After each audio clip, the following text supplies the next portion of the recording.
Hi friends, இன்றைக்கி எங்கள் வீட்டில் கத்திரிக்காய் கோஸ்து. அதுக்கு நான் வந்து ஒரு அரை கிலோ அளவுக்கு நான் கத்திரிக்காயை வந்து பொடிசாக நறுக்கி வச்சுருக்கேன். அப்புறம் ஒரு 15 சின்ன வெங்காயத்தை ரெண்டாக கட் பண்ணி வச்சுருக்கேன்.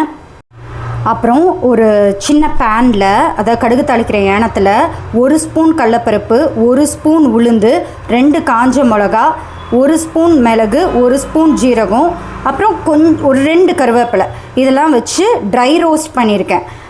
எண்ணெயை சுத்தமாக ஊற்றலை, வெறுமை அது செவக்கிற அளவுக்கு சும்மா வறுத்து வச்சுருக்கேன். தனியாகவும் போட்டிருக்கேன். ஸோ இதை ட்ரை ரோஸ்ட் பண்ணியிருக்கேன். இதை இப்போ ஆறுனதுக்கப்புறம் பொடி பண்ண போகிறேன். ஆறிடுச்சு, எல்லாத்தையும் நல்லா பொடி பண்ணிட்டேன்.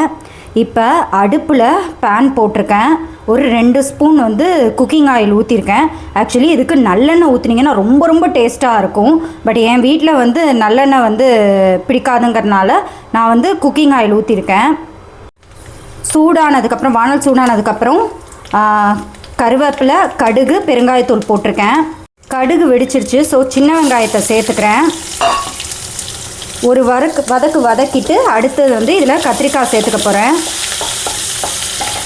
ஒரு வதக்கியாச்சு. ஸோ இப்போது கத்திரிக்காவை சேர்த்துக்கிறேன். கத்திரிக்காவை சேர்த்ததுக்கப்புறம் நல்லா கத்திரிக்காய் வந்து வதங்கணும். அதுக்கு அடுப்பை சிம்மில் வச்சுட்டு ஒரு மூடி போட்டுட்டு ஒரு 5 நிமிஷத்துக்கு ஒரு தடவை திறந்து வதக்கி விட போகிறேன். சைட் பை சைடு ஒரு சின்ன துண்டு புளியை ஊற வச்சுருக்கேன். ரொம்ப அதிகமாக சேர்த்துக்கூடாது, அப்புறம் புளிப்பாயிடும். ஒரு சின்ன துண்டு, அதாவது நெல்லிக்காய் சைஸ்ன்னு சொல்லலாம், அந்த மாதிரி ஊற வச்சுருக்கேன். ஒரு 5 நிமிஷம் வதங்கிடுச்சு. ஸோ இப்போது மஞ்சத்தூள் போட்டுக்கிறேன். மஞ்சத்தூள் போட்டு இன்னொரு வதக்கிட்டு மூடி போட போகிறேன். உப்பு 1/2 ஸ்பூன் போட்டுக்கிறேன். ஏன்னா பார்க்குறதுக்கு நிறையா தெரியும், ஆனால் இது நம்ம நல்லா சுருள வதக்க போகிறோம். ரொம்ப கம்மியாகிடும். நம்ம பண்ணி முடிக்கும் போது ரொம்ப கம்மியாகிடும். ஸோ நிறைய உப்பு போட்டிங்கன்னா உப்பு கறிக்க ஆரம்பிச்சிடும். அதனால் 1/2 ஸ்பூன் மட்டும் போட்டுக்கலாம். காரத்துக்கு நான் எல்லாமே போட்டிருக்கேன், மிளகு ஜீரகம்லாம். இருந்தாலுமே ஒரு டீஸ்பூன் அளவுக்கு ரொம்ப கம்மியாக சாம்பார் பொடி போட்டுக்கிறேன்.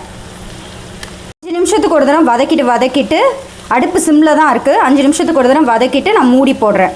ஏன்னா கத்திரிக்காய் வந்து நல்லா வதங்கணும்.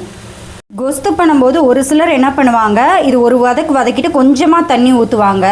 பட் அதை பண்ணுறதை விட எண்ணெயிலே அது வெந்ததுன்னா ரொம்ப டேஸ்ட்டாக இருக்கும். அது மாதிரி இன்னொரு மெத்தட் என்ன பண்ணுவாங்கன்னா, சின்ன வெங்காயத்தை தனியாக வதக்கி வச்சுப்பாங்க, கத்திரிக்காவை நல்லா சுருளை வதக்கி அதை தனியாக வச்சுப்பாங்க. அதுக்கப்புறம் தாளிக்கும் போது 2த்தையும் ஒன்றா சேர்த்து வதக்குவாங்க. அது மாதிரியும் பண்ணலாம். பட் இது வந்து ரொம்ப சிம்பிளாக இருக்கும். தனித்தனியாக வதக்கிறத விட எல்லாத்தையும் ஒன்றாவே போட்டு வதக்கும்போது ரொம்ப சிம்பிளாக இருக்கும். இந்த கேப்பில், அது வேகிற கேப்பில் புளி ஊற வச்சுருந்தேன் இல்லையா, அதை வந்து கரைச்சிக்கிறேன். கத்திரிக்காய் நல்லா வெந்துருச்சு. கையில் எடுத்து மசிச்சு பார்த்திங்கன்னா நல்லா மசியும். ஸோ கத்திரிக்காய் நல்லா வெந்துருச்சு. இந்த டைமில் நம்ம கரைச்சி வச்ச புளியை ஊற்றிப்போம். ஸோ புளியை ஊற்றிட்டேன். இப்போ இது கொதித்து இந்த தண்ணி அடங்கினதுக்கப்புறம் நம்ம பொடி பண்ணி வச்சுருக்கிற அந்த கடலப்பருப்பு, உளுந்தெல்லாம் நம்ம பொடி பண்ணி வச்சுருக்கோம் இல்லையா, சேர்த்து அதை வந்து இது போட போகிறோம். அதான் புளி தண்ணி நம்ம ஊற்றுனதே கொஞ்சன்றதுனால ட்ரை ஆகிடுச்சு. ஸோ இந்த டைமில் நம்ம பவுட்ரு பண்ணி வச்சுருக்கோம் இல்லையா, அதை போட்டுப்போம். பொடி போட்டு கலந்துட்டேன். இப்போ அடுப்பை சிம்மில் வச்சு மூடி போட போகிறேன். நம்ம ஃபஸ்ட்டு ஊற்றணும் இல்லையா எண்ணெய், அந்த எண்ணெய் வந்து வெளியில் வரணும், கக்கி வெளில வரும். ஸோ அதுதான் கரெக்டான பதம். ஒரு 5 நிமிஷம் சிம்மில் வச்சு மூடி போட்டதுக்கப்புறம் பாருங்கள், நான் ஊற்றின எண்ணெயெல்லாம் வந்து வெளிவர ஆரம்பிச்சிருச்சு. இதுதான் கரெக்டான ஸ்டேஜ். இப்போ நான் ஆஃப் பண்ணிட போகிறேன். கத்திரிக்காய் கோஸ்து ரெடி ஆகிடுச்சு. இது இட்லி, தோசைக்கு எல்லாத்துக்குமே தொட்டு சாப்பிட்லாம். இன்றைக்கி நாங்கள் வந்து எங்கள் வீட்டில் மிளகு ஜீரக சாதமும் கத்திரிக்காய் கோஸ்தும் தான் எங்கள் வீட்டில் டின்னரு.